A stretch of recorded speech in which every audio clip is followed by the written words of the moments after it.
entre les grappes de raisin et les géants fils d'Anak. Lequel tu préfères regarder? Voici le thème de mon message de ce matin. Et notre lecture de base se trouve dans le livre de Nombres, chapitre 13, tout le chapitre 13 et tout le chapitre 14. Mais puisque le texte est très long, pour gagner du temps, je vais essayer de vous faire une synthèse, c'est-à-dire un résumé de cette histoire, pour qu'à la fin, nous puissions voir la leçon que Dieu a prévue pour nous ce matin. Parce que c'est un texte qui regorge beaucoup de révélations et j'ai été réellement béni en comprenant, en ayant ces révélations de ce texte. Donc je voudrais partager avec vous ce matin quelque chose qui va bénir votre âme, quelque chose qui va fortifier votre âme aujourd'hui jusqu'à l'éternité. Ce texte, le Nombre chapitre 13 et chapitre 14, regorge une histoire des enfants d'Israël. En résumé, Dieu a fait sortir les enfants d'Israël du pays d'Égypte pour pouvoir aller sur la terre promise. En allant sur cette terre promise, Dieu a dit à Moïse d'envoyer 12 espions sur la terre de Canaan pour pouvoir explorer le pays avant que le peuple tout entier ne puisse entrer dans ce pays. Moïse a envoyé les 12 espions. En étant là-bas, les 12 espions ont exploré le pays, c'est-à-dire ils ont regardé la terre, ils ont regardé les habitants qui s'y habitent, ils ont regardé les villes fortifiées. Au retour de ce voyage de 40 jours, ils sont maintenant partis vers Moïse pour pouvoir faire le rapport. En faisant ce rapport, ils ont commencé par expliquer ce qu'ils ont vu de ce pays. Et 10 d'entre eux expliquent ceci. Ils disent, c'est vrai, nous avons vu le pays. Le pays coule le lait et le miel. Mais lorsque nous regardons ce pays, nous pouvons voir les géants fils d'Anak. Vous pouvez lire ce que je suis en train de dire à partir du verset 27. La Bible dit ceci. Voici ce qu'il racontait à Moïse. Nous sommes allés dans le pays où tu nous as envoyés. À la vérité, c'est un pays où coule le lait et le miel. Et en voici les fruits. Mais le peuple qui habite ce pays est très puissant. Les villes sont fortifiées, très grandes. Nous y avons vu les enfants d'Anak. Donc, ils ont commencé par expliquer ce qu'ils ont vu. C'est vrai, nous avons vu les grappes de raisin. Nous avons même amené les fruits. Voici les fruits que nous avons amenés. Mais, qu'est-ce que la Bible dit? Le verset 32. Il décriait devant les enfants d'Israël le pays qu'ils avaient exploré. Il dit, le pays que nous avons parcouru pour explorer est un pays qui dévore ses habitants. C'est-à-dire, il veut faire la description, après avoir fait le rapport, maintenant il veut faire la description de ce pays. Et ils expliquent que le pays que nous sommes partis voir vraiment, c'est un pays qui n'est pas du tout bon pour nous. Une fois notre pied dans ce pays, nous sommes morts. Donc, en lisant l'histoire, nous pouvons voir le rapport des 10 personnes et le rapport maintenant d'un autre côté. Je viens de vous expliquer le rapport des 10 personnes, parce qu'il y a deux groupes de personnes. Il y a 10 personnes d'un côté et puis il y a 2 personnes de l'autre côté. Le rapport des 10 personnes est ceci, c'est-à-dire nous ne pouvons pas entrer dans ce pays. Pourquoi? Parce que premièrement, les villes sont fortifiées. Deuxièmement, il y a des géants fils d'Anak. Le verset 31 dit quoi? Nous y avons vu les géants, enfants d'Anak, de la race des géants. Nous étions à nos yeux et aux leurs comme des sauterelles. C'est-à-dire, leur rapport est fini. C'est-à-dire, nous sommes aux yeux de ces gens-là comme des sauterelles. Résultat final, nous ne pouvons pas entrer dans ce pays. Ça, c'est le rapport de 10 personnes. Maintenant, nous allons voir maintenant le rapport de 2 personnes à nommer Josué et Caleb. Lisons maintenant le rapport des 2 personnes. Rentrons dans le chapitre 14, le verset 6. Et parmi ceux qui avaient exploré le pays, Josué, fils de Nun, et Caleb, fils de Jéphuné, déchiraient leurs vêtements. Et ils parlaient ainsi à toute l'assemblée des enfants d'Israël. Le pays que nous avons parcouru pour explorer est un très bon pays, excellent. Le verset 8. Si l'Éternel nous est favorable, il nous amènera dans ce pays, nous le donnera. C'est un pays où coule le lait et le miel. Vous voyez un peu? Voici le rapport de Josué et de Caleb. C'est-à-dire, eux, ils ont dit quoi? Ce pays, nous avons vu le pays, il est très bon. Parce qu'eux, ils ont amené les grappes de raisin. C'est un pays qui coule le lait et le miel. Si l'Éternel nous est favorable, nous pouvons prendre ce pays. Lorsque nous regardons cette histoire représente la vie, la foi de deux types de personnes. C'est-à-dire, deux groupes de personnes sont entrés dans un même pays. Ils ont parcouru les mêmes villages, ils ont parcouru les mêmes villes, ils ont vu les mêmes choses. Mais pourquoi le rapport de ces deux groupes sont différents? Il y a un groupe qui sont en train de regarder les géants fils d'Anak. Mais il y a un autre groupe qui sont en train de regarder le lait et le miel, c'est-à-dire les grappes de raisin. Lorsque nous regardons cette histoire, le résumé nous présente deux types de vie spirituelle. C'est-à-dire, le premier type de vie spirituelle, c'est-à-dire les 10 personnes qui avaient fait le rapport disant que nous ne pouvons pas aller, ces gens-là croient en leur propre force. C'est-à-dire en se regardant eux-mêmes, en regardant leur taille, en regardant leur capacité. Ils ont parlé selon leur capacité. Ils ont parlé selon leur force. C'est-à-dire qu'ils sont en train de vivre leur vie spirituelle en se fixant, en se focalisant sur eux-mêmes. C'est-à-dire quand ils se regardent, ils n'ont pas de force. Quand ils se regardent, ils sont très petits. Raison pour laquelle ils ne peuvent jamais aller s'emparer de ce pays. Ils ne peuvent jamais aller sur la terre de Canaan. Mais par contre, lorsque nous regardons le deuxième groupe de personnes, c'est-à-dire Josué et Caleb, qui constituent une minorité comparativement aux 10, eux, ils ne regardent pas leur propre force. Ils ne regardent pas leur propre capacité. Ils regardent à qui? Ils regardent à Dieu. Ils disent, si l'Éternel nous est favorable, nous allons nous emparer de ce pays. Ça veut dire quoi? Et ils ne regardent pas leur faiblesse. Et ils ne regardent pas non plus leur force. Ils ne regardent pas leur intelligence. Ils fixent seulement Dieu. Si Dieu dit que ce pays est à nous, ce pays est à nous, la seule chose qui nous reste, c'est d'aller nous profiter maintenant du lait, du miel. C'est d'aller prendre ces grappes de raisin et faire la fête. Pour Josué et Caleb, en parcourant ce pays, ils ont quelque chose dans leur tête. Le verset 1er du chapitre 13 nous dit quoi? L'Éternel parla à Moïse, envoie des hommes pour explorer le pays que je donne.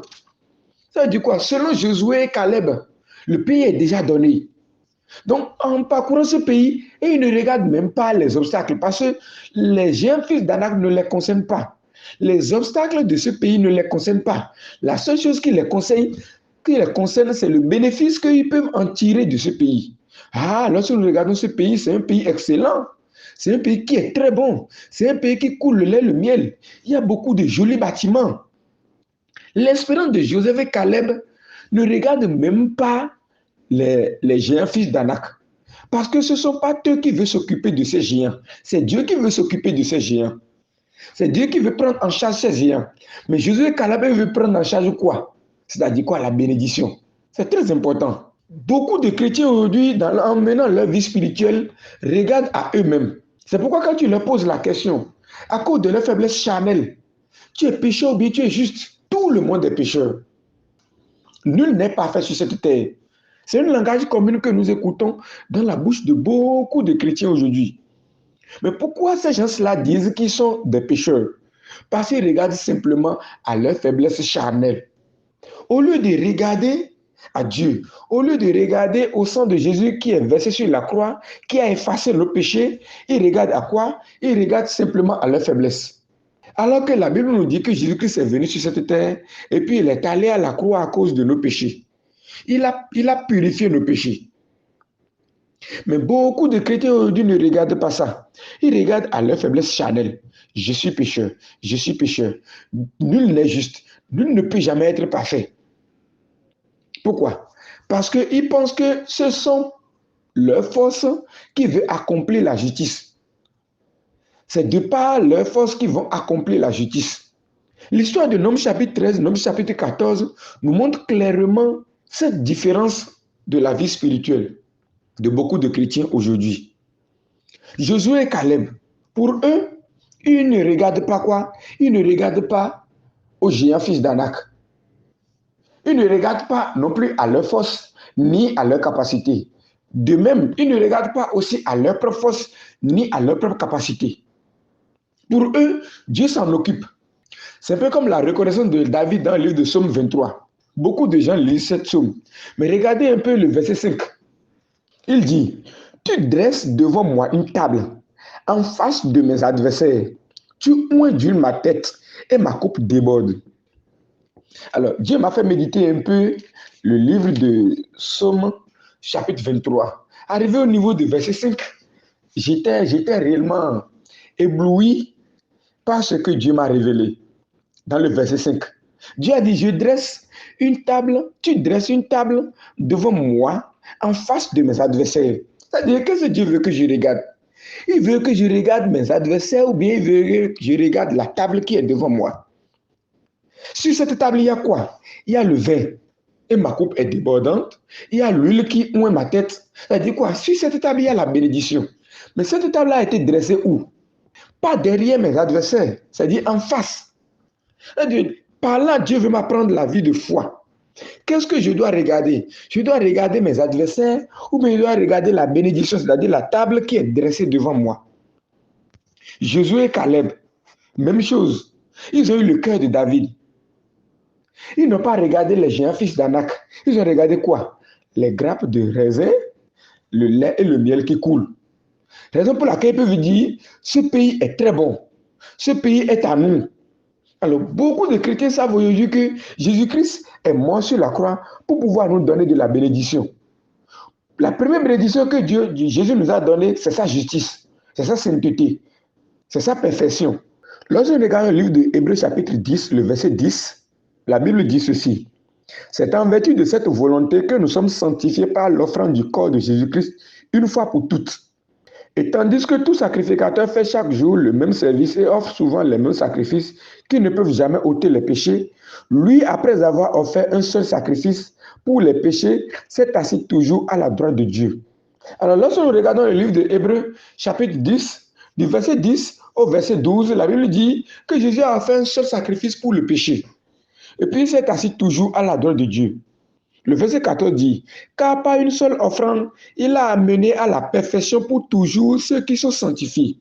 C'est-à-dire, le sang de Jésus-Christ nous a sanctifiés, le sang de Jésus-Christ nous a amenés à la perfection. Mais où se trouve le problème des chrétiens aujourd'hui? Le problème se trouve simplement qu'au lieu de regarder le sang de Jésus sur la croix qui est versé pour leur péché, ils laissent cela et puis regardent simplement la faiblesse de leur chair. C'est-à-dire, ils croient à ce qui est temporaire au lieu de croire à ce qui est éternel. Le sang de Jésus versé sur la croix est un sang éternel qui purifie nos péchés éternellement.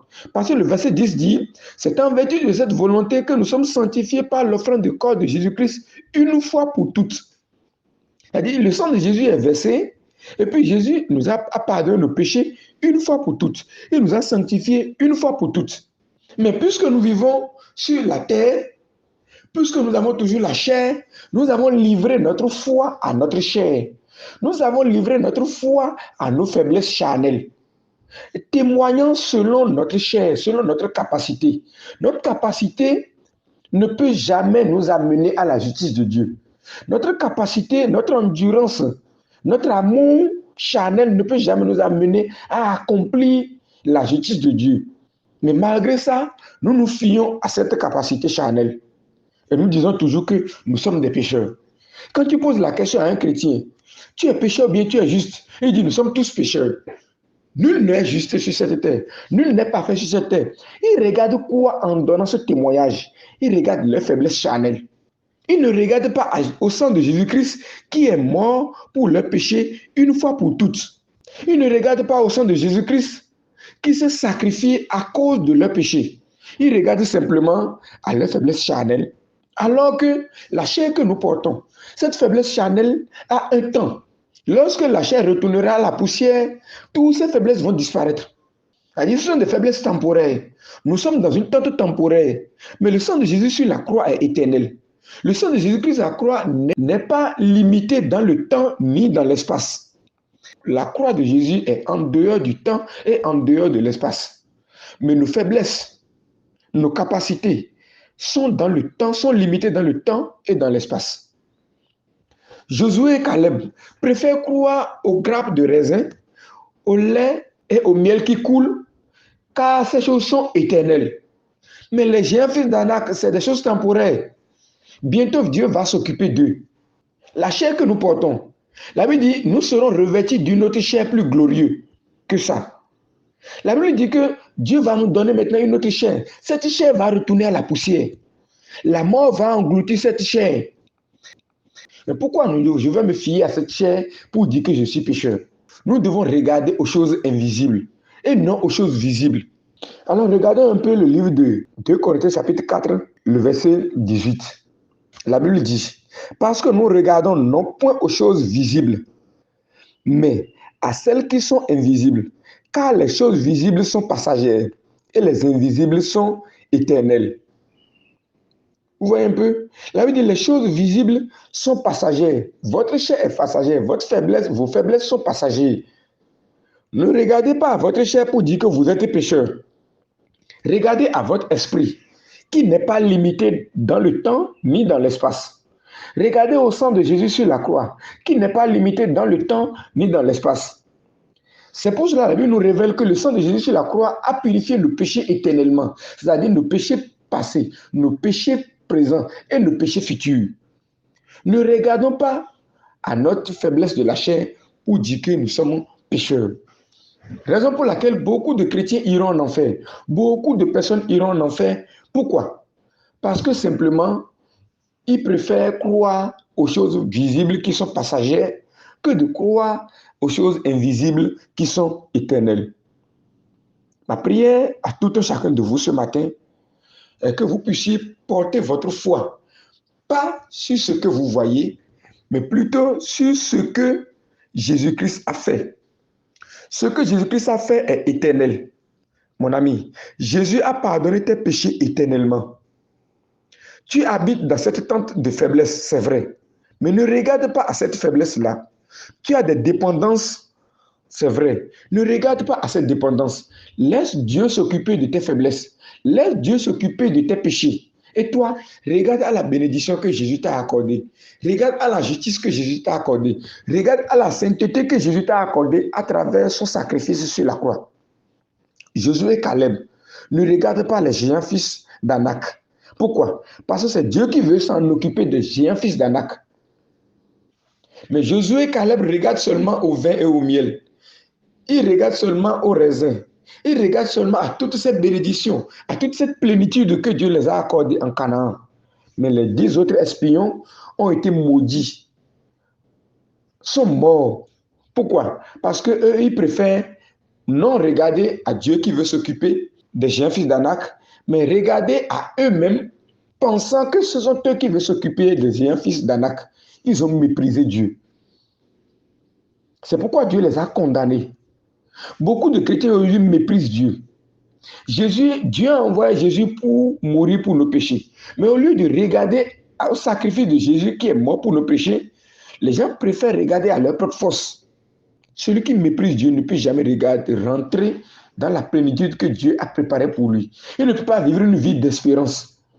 Vraiment, mon souhait pour vous est que vous puissiez bénéficier de la plénitude de Dieu en croyant seulement au sang que Jésus-Christ a versé sur la croix pour vos péchés. Je vous remercie.